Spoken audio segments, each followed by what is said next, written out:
சக்கராத்துடைய நேரத்தை ரசூலுல்லாஹ் சொன்னார். அந்த நேரம் உங்கள் மனைவி பக்கத்துல உறங்கிக் கொண்டிருப்பார்கள், உங்களது சொந்தங்கள் உங்களுக்கு பக்கத்தில் உறங்கிக் கொண்டிருக்கும், நீங்கள் உயிருக்குயிராய் நேசிக்கக்கூடிய உங்கள் குழந்தை உங்கள் நெஞ்சில் உறங்கிக் கொண்டிருக்கும். உங்கள் உயிர் போகின்ற கட்டம், அந்த நேரத்தில் அன்புள்ள சகோதரர்களை உயிர் போறது விளங்கும். உயிர் சக்கராத்து இருக்கதே, என்ன தெரியுமா? உலகத்தில் அரைவாசி, மறுமைக்கு அரைவாசி, பர்சகுக்கு அரைவாசி.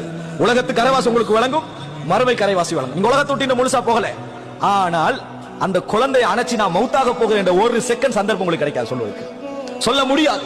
நீங்க மரணத்தை உணர்வீர்கள், சொல்ல முடியாது. மனைவியின் கையை பிடித்து நான் மரணிக்க போகிறேன் என்ற செய்தி உங்களுக்கு சொல்ல முடியாது. அவர்கள் பார்த்தால் கஞ்சாடை தான் ஒரு வகையில் உங்களுக்கு என்ன செய்யலாம், காட்டலாமே தவிர வேற எந்த அசைவும் உங்களுக்கு இருக்காது.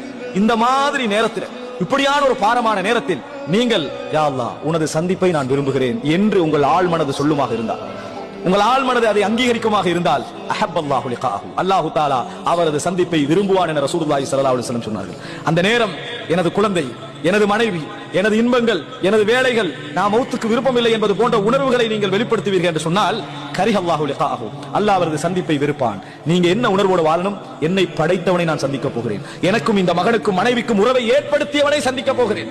திருப்பி அவன் ஏற்படுத்த மாட்டானா? ஏற்படுத்துவான். அவன் தான் எனக்கு காஹிர், என்னை அடக்கி ஆளக்கூடியவன் என்கின்ற எண்ணம் நமக்கு வருமாக இருந்தால், அஹப்பல்லாஹு லிகாஹு, அல்லாஹு தஆலா அவரது சந்திப்பை விரும்புவான் என சொன்னார்கள்.